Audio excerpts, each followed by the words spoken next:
नमस्कार, स्वागत है आप सभी का कालचक्र में। मैं हूं विपनेश माथुर और मेरे साथ हैं प्रश्न कुंडली विशेषज्ञ पंडित सुरेश पांडे जी। पंडित जी, बहुत बहुत स्वागत है। धन्यवाद। अक्टूबर में किसका बढ़ेगा पैसा, किसका बढ़ेगा खर्च, अक्टूबर में किसको लेना पड़ेगा उधार और किसकी होगी बचत, अक्टूबर में कैसी रहेगी आपकी आमदनी, जानने के लिए देखिए कालचक्र।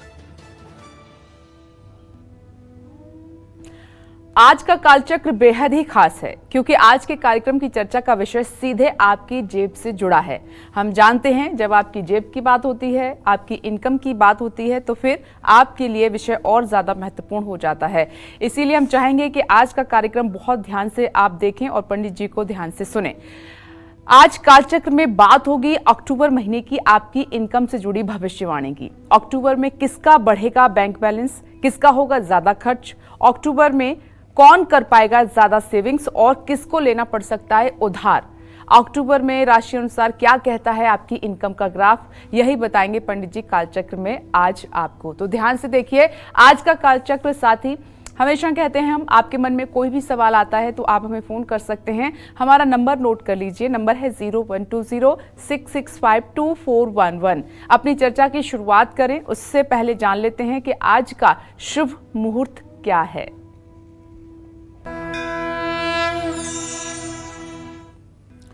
आज 1 अक्टूबर 2024 दिन मंगलवार है। आज आश्विन कृष्ण पक्ष की चतुर्दशी तिथि रात 9:39 तक है। इसके बाद अमावस्या तिथि शुरू हो जाएगी। पूर्वा फाल्गुनी नक्षत्र सुबह 9:16 तक, इसके बाद उत्तरा फाल्गुनी नक्षत्र शुरू होगा। शुक्ल योग रात 2:18 तक, इसके बाद ब्रह्म योग शुरू होगा। आज चतुर्दशी तिथि का श्राद्ध है और इसी क्रम में रोज की तरह आज के कुछ अशुभ मुहूर्त हैं।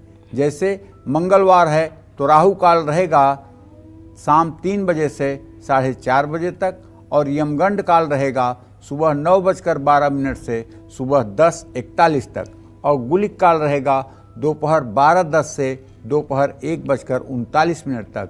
इन अशुभ समयों में किसी नए कार्य का शुभारंभ बिल्कुल न करें। जय मां विंध्यवासिनी। तो आज की चर्चा हमारी राशि अनुसार है। अपनी चर्चा की शुरुआत करते हुए सबसे पहले हम बात करेंगे मेष राशि की।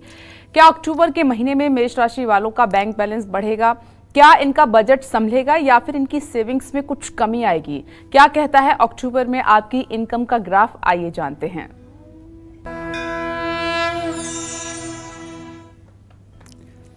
देखिए, अक्टूबर के महीने में मेष राशि के जो जातक हैं उनकी आमदनी में उतार चढ़ाव बना रहेगा।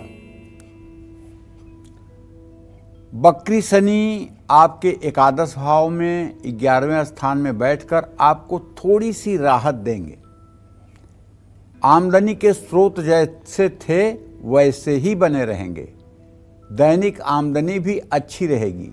शनि कृपा से आपके पास धन की कमी नहीं रहेगी। लेकिन 12वें भाव में राहु, 6ठे भाव में सूर्य, बुध और केतु के होने से आपके खर्चे बहुत बढ़ जाएंगे।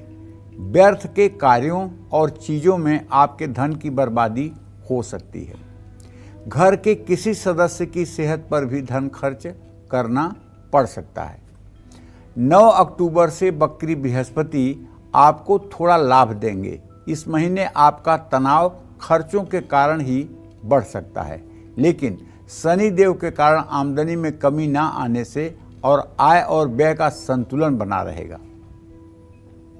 संपत्ति में निवेश करने के लिए महीने के शुरुआती 2 हफ्ते आपके लिए बहुत अच्छे हैं।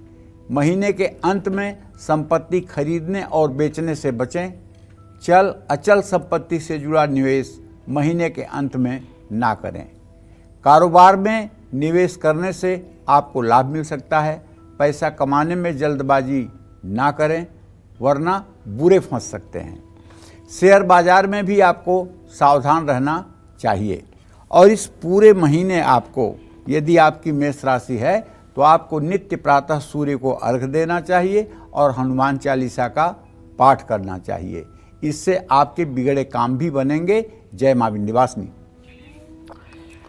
तो देखिए, लगातार राशि अनुसार हमारी चर्चा जारी रहेगी, लेकिन कल आपको बताते हैं पितृ विसर्जनी अमावस्या है।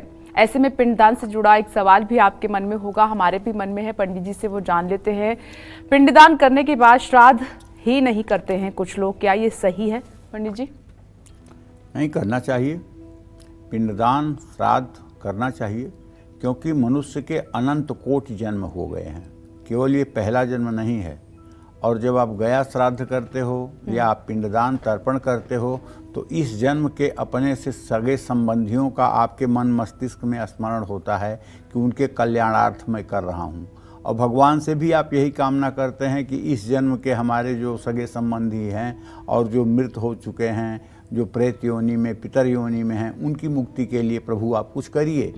लेकिन शायद ही बिरला कोई व्यक्ति होगा जो ये कहता होगा कि जो मैंने अनंत कोटि जन्म लिए हैं, कितने बार हमने जन्म लिए हैं और उन जन्मों से संबंधित हमारे जो पितर हैं उनका भी कल्याण हो जाए, ऐसा कहने वाला कोई बिरला ही होगा। तो इसलिए श्राद्ध कर्म तो ऐसा है कि हमारे सनातन धर्म में इसको 365 दिन करने के लिए कहा गया है। प्रतिदिन पितरों को तर्पण करने के लिए कहा गया है, प्रतिदिन पितरों के लिए जल देने की बात कही गई है। तो इसका तो मतलब कि निश्चित है कि श्राद्ध के महीने में कम से कम ये महालया जो 15 दिन का चल रहा है, इसमें तो पितरों के लिए पूर्ण रूपेण तर्पण और पिंडदान ये सब क्रियाएं करनी ही चाहिए। वृषभ राशि की हम बात करेंगे कि अक्टूबर का महीना आपके लिए इनकम के लिहाज से कैसा रहेगा, लेकिन उससे पहले एक कालचक्र दर्शक हमारे साथ मौजूद है, उनसे बात कर लेते हैं। उषा जी, स्वागत है आपका कालचक्र में। अपना सवाल कीजिए पंडित जी से। प्रणाम पंडित जी। हाँ, सदा सुखी रहे। उषा अग्रवाल की डॉटर बोली ख्याति अग्रवाल। पंडित जी, मैं वडोदरा गुजरात पर रहती हूँ। मेरा जन्म 2001 में 11 जून बनारस में हुआ है और 7:26 में। पंडित जी, मेरे कुछ सवाल है कि मैं मतलब उषा जी, पहले आप एक लंबी सांस लीजिए और उसके बाद अपना सवाल अच्छे से कीजिए। हाँ, सॉरी। हाँ, मेरा ये प्रश्न है कि मैं विदेश योग है मेरा और मैंने ग्रेजुएशन फैशन डिजाइनिंग से की है और मैं विदेश लोन लेके जाना चाहती हूँ जर्मनी। तो क्या मैं विदेश जा पाऊंगी और वहाँ पे कौन सा ग्रेजुएशन में मास्टर्स में कर सकती हूँ, MBA कर सकती हूँ या MHRM कर सकती हूँ, किसमें मेरा अच्छा रहेगा? देखिए उषा जी, आपका प्रश्न जो हुआ है स्थिर लग्न में हुआ है, लेकिन आपका प्रश्न लग्नेश चर राशि में है। विदेश जाने की आपकी मनोकामना पूरी होगी, इसमें कोई दो राय नहीं है। जहाँ तक आपने सब्जेक्ट के बारे में पूछा है तो मैं बताऊं, जब ज्योतिष शास्त्र की रचना ऋषियों महर्षियों ने की थी तो उस समय MBA और MTech और BTech किताबों में नहीं लिखा हुआ है। उसको कहना अपने मन से बात गढ़ना है और मैं अपने मन से बात नहीं गढ़ना चाहता हूँ। मैं साफ आपसे कहना चाहता हूँ, जिस विषय को आप अच्छी तरह से कर सकें, जिसमें आपका इंटरेस्ट हो, जिस विषय में आपकी रुचि हो, उसे आप करिएगा। हाँ, रही बात विदेश जाने की, तो अगर इस दिशा में आप प्रयास करेंगी तो निश्चित रूप से आपको सफलता मिलेगी और विदेश जाने का आपका योग बनेगा। जय मां विंध्यवासिनी। चलिए अब बात कर लेते हैं वृषभ राशि की। कैसी रहेगी अक्टूबर में इनकी फाइनेंशियल कंडीशन, क्या कहती है अक्टूबर महीने की भविष्यवाणी, इनकम भविष्यवाणी आपकी, आइए जान लेते हैं।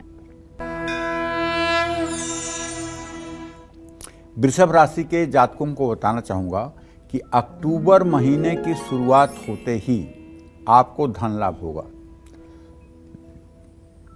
महीने की शुरुआत में सूर्य, बुध, केतु ये आपके पंचम भाव में रहेंगे और 11वें भाव में पूरे महीने राहु की स्थिति है।